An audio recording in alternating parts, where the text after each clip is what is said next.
We're now listening to Wealthy Sistas Radio Show. We're now listening to Wealthy Sistas with Deborah Hardnett.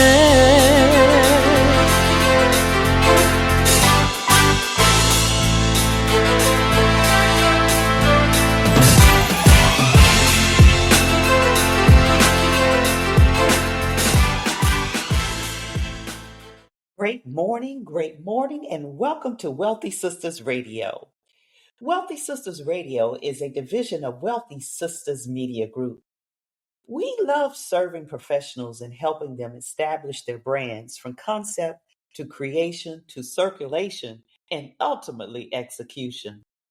Visit us at wealthysistasmedia.com to discover how our signature service, 360 Brand Holistic, allows us to intuitively interpret your vision and bring it to life with clarity, precision, and our portfolio includes successful collaborations with coaches, consultants, nonprofit leaders, and public figures, each one walking away with a brand identity that feels like home and speaks volumes to their audience. And when it comes to publishing, we've got you covered, I promise you. Books are still in, and will never go out of style. In fact, they're the new business card for professionals. Let us help you turn your expertise into a timeless brand asset.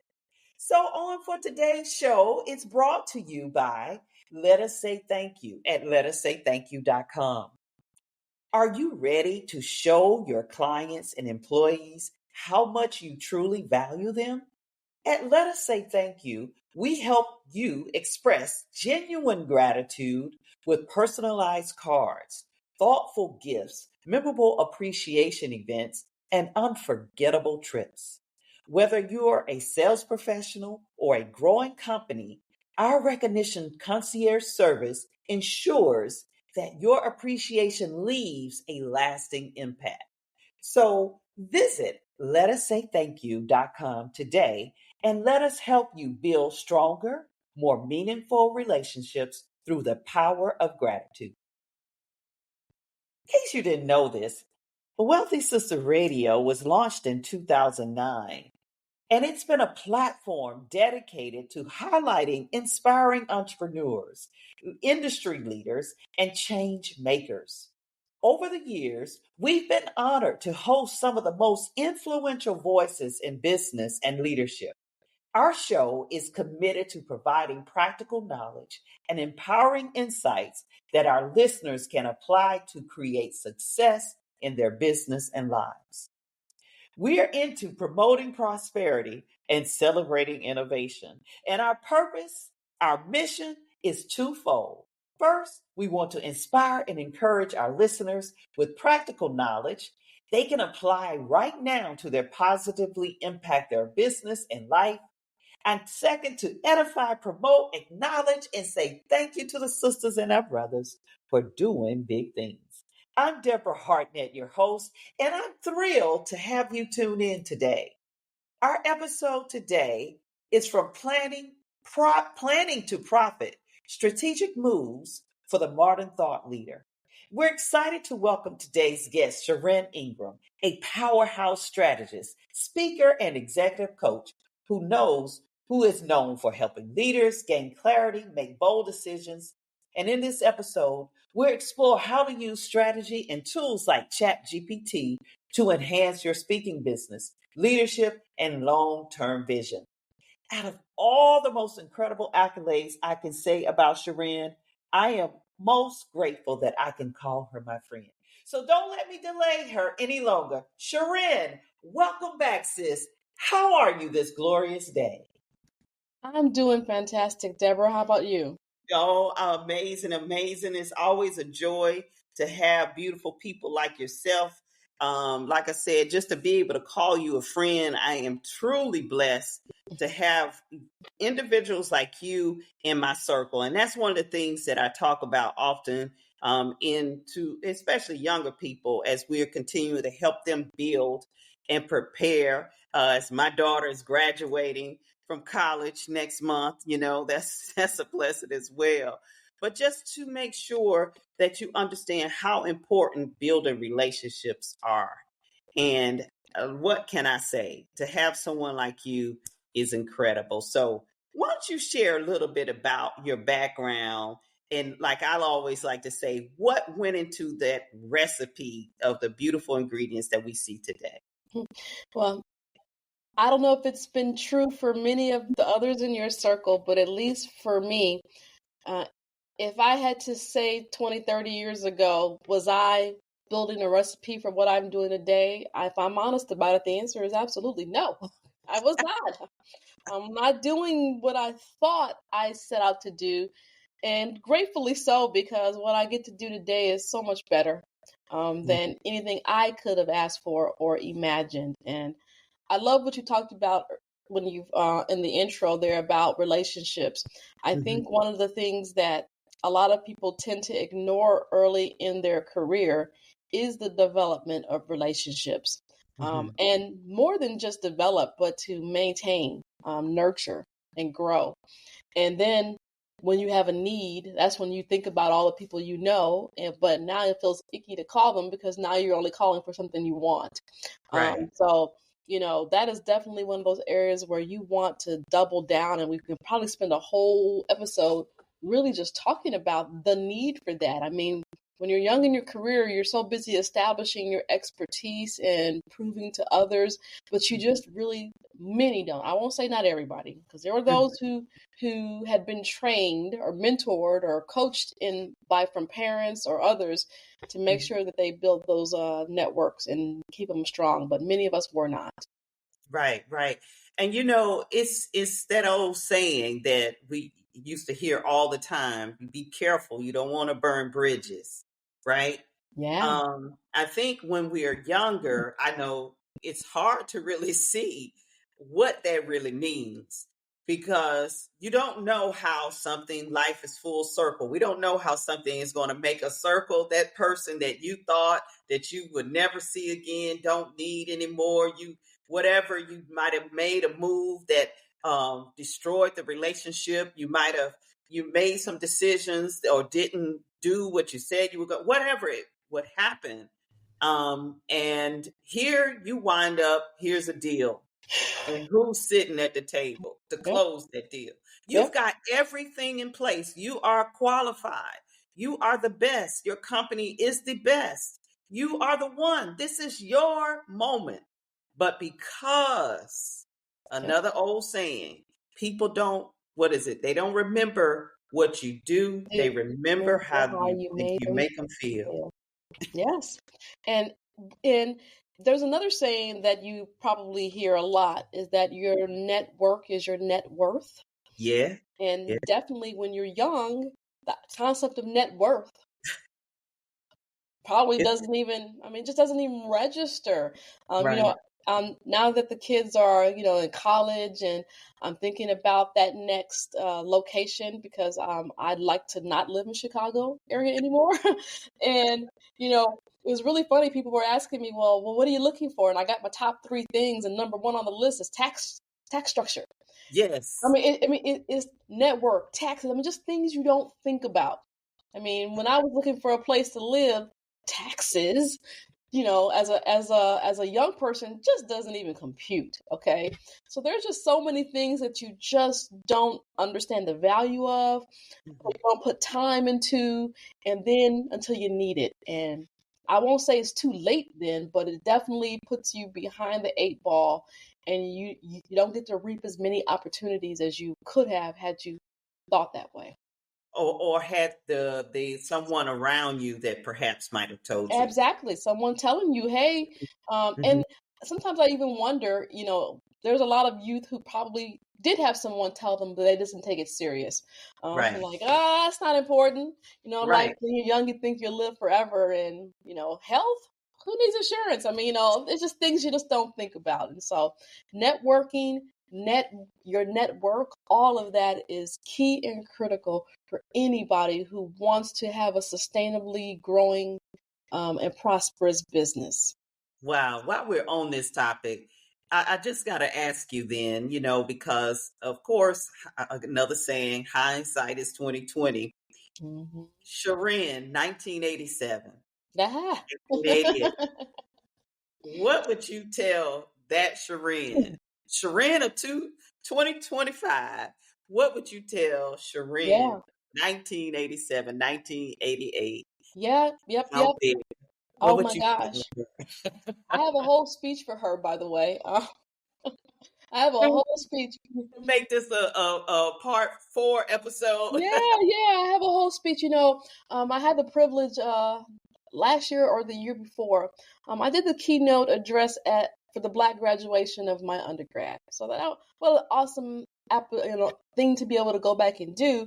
And one of the things I framed it in was, if I were sitting in your spot, right, the Sherrin of the mid '80s, right, what would I tell her? So that's exactly so the number one thing I would have told her was to think about her network, um, Mm, and really be intentional about nurturing it, mhm, and just maintaining those connections, and don't let things go stale. mhm. And that alone can catapult businesses, or a career, whatever you have. So that was my number one thing, Mhm, mhm, was to maintain and constantly grow and nurture and keep it fresh, your network. mhm, mhm. And I mean, don't just look on one type of person or one type of role, because you just don't know where things take you. So my Right. number one tip for Sherrin of the mid '80s was network, network, network, Network, network. network, network. The second tip that I have for Sherrin surprised a lot of people, and probably maybe angered a few at the same time. But the biggest thing I would have told Sherrin is, really understand who the real enemy of your career is, and that it is not a color, it's not a gender. It's really, at the end of the day, your own mindset. Mhm, You know, people can say what they want to say. They can really plot however mhm, they want, but until you buy into their lies, until you let them define who you are, until mhm, you allow them to put the cap on your ceiling, mhm, um, I spent a lot of time fighting a perceived enemy when I should have been working on myself and working mm, um, towards that. And mm, so, that for some that went over well at the mhm, Black graduation, for some it did not. But it was true. mhm, Hands down true, because I was really sad to see, it had been over 30 years, 30 plus years, maybe even longer, since I mhm, had been there, and we were still talking about some of the same issues. mhm, We were so busy fighting a perceived enemy that we weren't understanding the difference between power and status, and going after both very strategically. And so we were still talking about some of the same issues, and so that saddened me. So that would have been my second lesson to Sherrin, is understand the real enemy, mhm, and don't buy into the lie. mhm, mhm, mhm. Man, that's powerful. And when you talk about a couple of things you said, the personal development is it. It is. Um, it is it, and they did not. As we, if we get into that mindset, Mhm. that's why we're friends. That's why we vibe, right? Because we on And this. it's been a long time, Deborah, right? Right, right. Right? We both Yes, know where each other's bones are buried, so it's been a while. exactly. And so what we talk about with the personal development, what I was going to say, how if we talk about the word the system, which is true, it is a systemic issue. Mm-hmm. Okay, that's true. We're not Mm-hmm. saying it's not true, Not saying it's not but true. the mindset, we have to remove ourselves from the thought process, which the way they designed it, it was intentional. It's all on Yes, purpose to have us where we are right now, talking about things that cannot benefit us, that exactly, can't help us. And and exactly. and the number one enemy is ourself. It's right here between the ears. We could take it from the spiritual aspect. It's that Satan is always whispering and telling you self-doubt, all types of things All that kind of keep, things that I keeps you mean, small, right? we're gonna battle that. I mean, I deal with it right now, today, okay, as fresh as a few moments ago. It's always something Always there. there. But that personal development, beginning to listen to CDs and now I'm dating myself talking about CDs, but listening Cassette to tapes. Hello. audios, videos that All talk of it. about mindset. Napoleon Hill, one of my favorite books is As a Man Thinketh Yeah. by James Allen. When I was introduced to that book, it changed my life. Yep. It just brought things into perspective Yeah. for me as far as what you're talking about. Absolutely. And we It's weren't taught that. At least yeah, I know I wasn't. I mean, it was something that, that's nice to hear, but I mean, to become a student of it yeah, changes the game, because now you're not distracted by what the system wants you to think about. So mhm, instead of letting the distraction happen and fall and prey to the right, agenda that they've established, you're right, independent of that now. And now right. you can think about how to put that under your feet, so to speak. You're not worried. I don't worry about all that anymore. I'm going to get mine in. And it's funny you mentioned personal development that way, because I can remember the first quote self-development thing I ever listened to. It was Earl Nightingale's Mhm. Acres of Diamonds. Acres of And diamonds. I remember listening to that, and I remember like I have never heard anything like this before, and I was hooked from that moment on. But when that happened, I was already out of law school. I mean, this was like, I was still a young person. I was still in my Right. 20s, but I mean, what if I had been exposed to that as a 10-year-old? Is You it know, right? it would have been a different game. So that was why my advice to, mid-80s Sherrin was,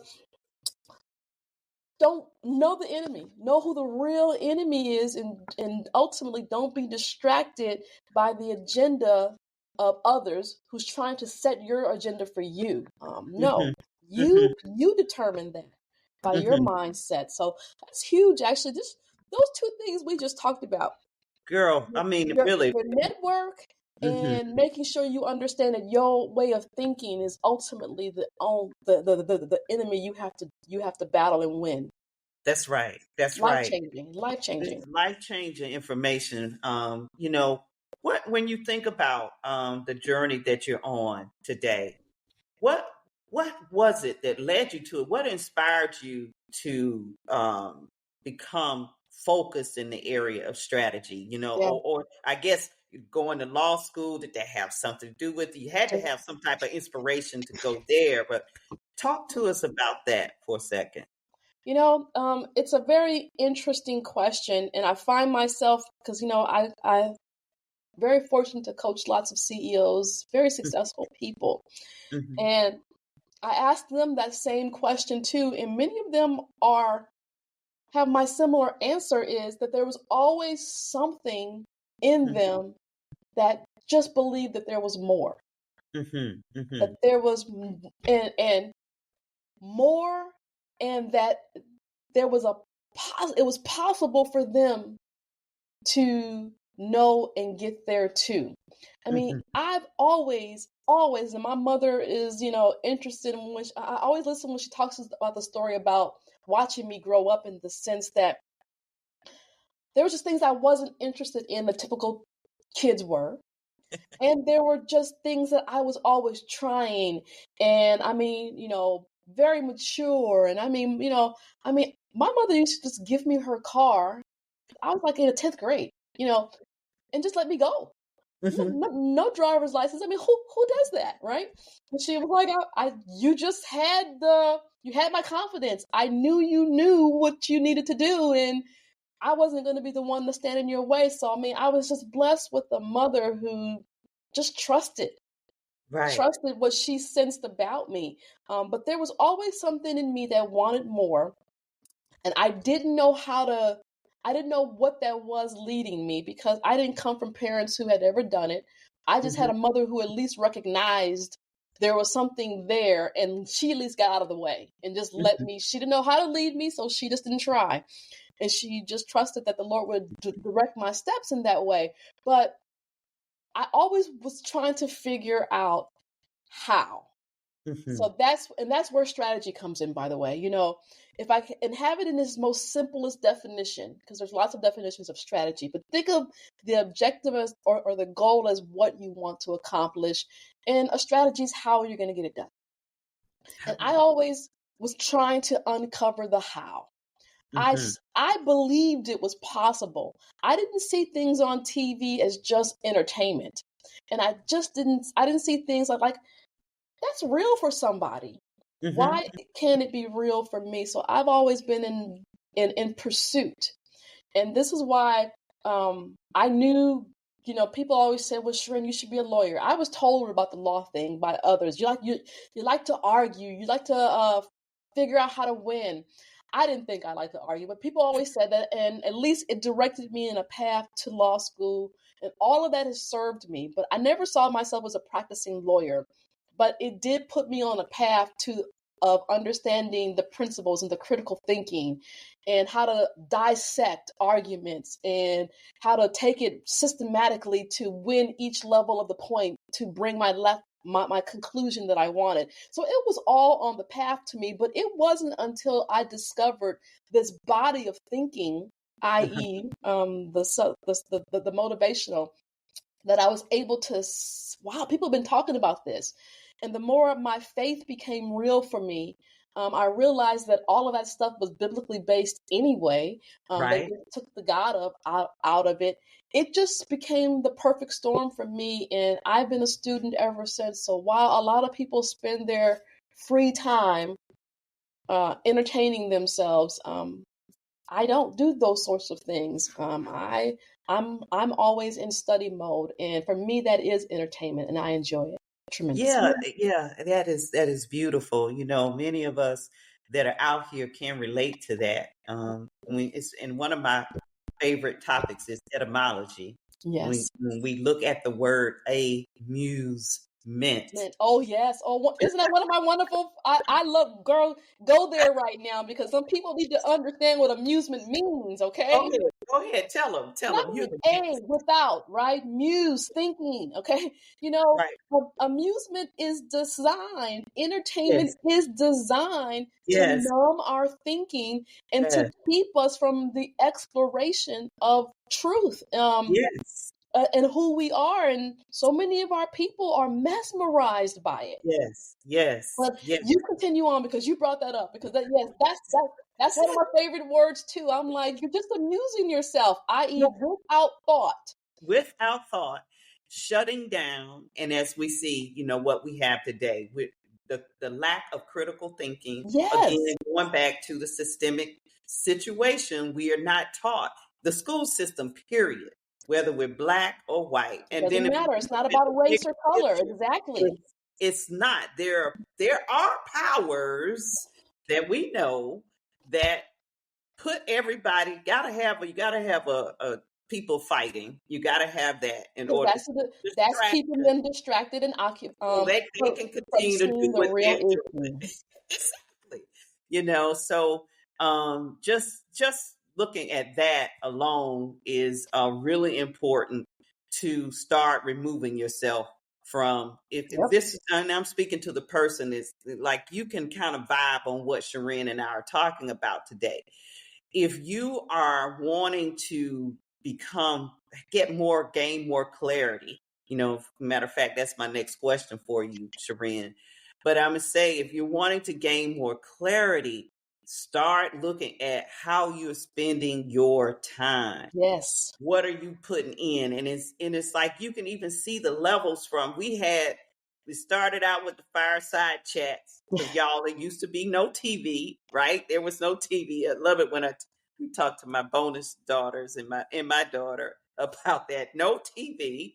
They used to sit around and listen to the radio. Then and you have the television, and and I remember, like your mom, my mother, she used to say, go to bed, cut that TV off. They already got theirs. Now you got to go and get yours. Okay.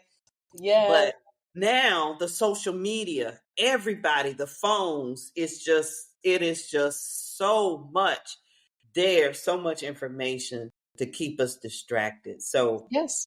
And along those distractions, think about it. But I'm always telling my children, and God, it's a fight in that sense for them to extract themselves, because they know, again, they're young and they don't get it just yet. But I'm hoping that because I'm their mother, that they have a leg up. But at the end of the day, if what you're listening to, what you're allowing in, isn't expanding your perspective of the world, helping you to see things differently, but see things from a higher level, a point of view, because sometimes we're so mired in a situation that we just can't see the overarching strategy of what's happening. And when people end up in these unfulfilled, dissatisfied, don't get their purpose, questioning everything, that's intentional. It is. That's intentional. And so, unfortunately, you've bought into all of that. But the fact now is that if you can just recognize that it has been intentional and begin to extract yourself, and it begins with changing what's going in your ears, what's going in your eyes, what's coming out of your mouth. You have got to make an intentional stop, but none of that's going to change if you continue to amuse yourself. That's right. If you spend more time amusing yourself than you spend enlightening yourself. And some people really feel like that amusement is enlightenment, but it's not. It's not designed to do that. It's not.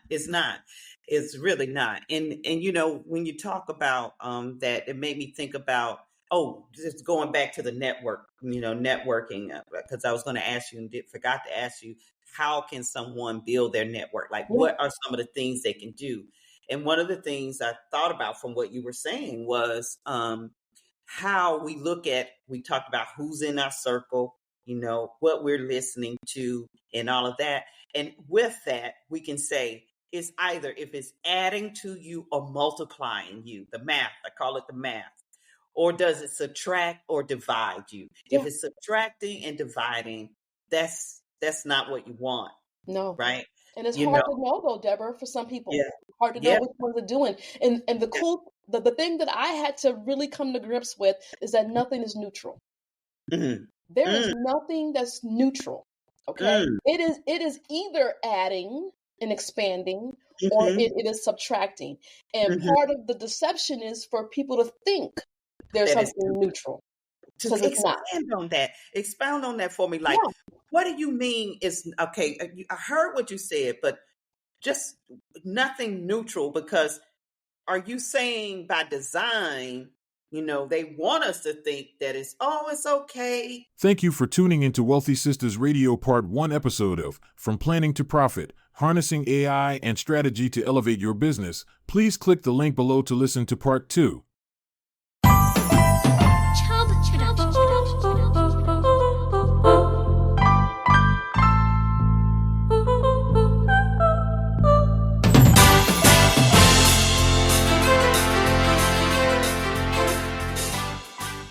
The opinions of our guests do not necessarily reflect the opinions of our hosts, staff, or partners of Wealthy Sistas Radio.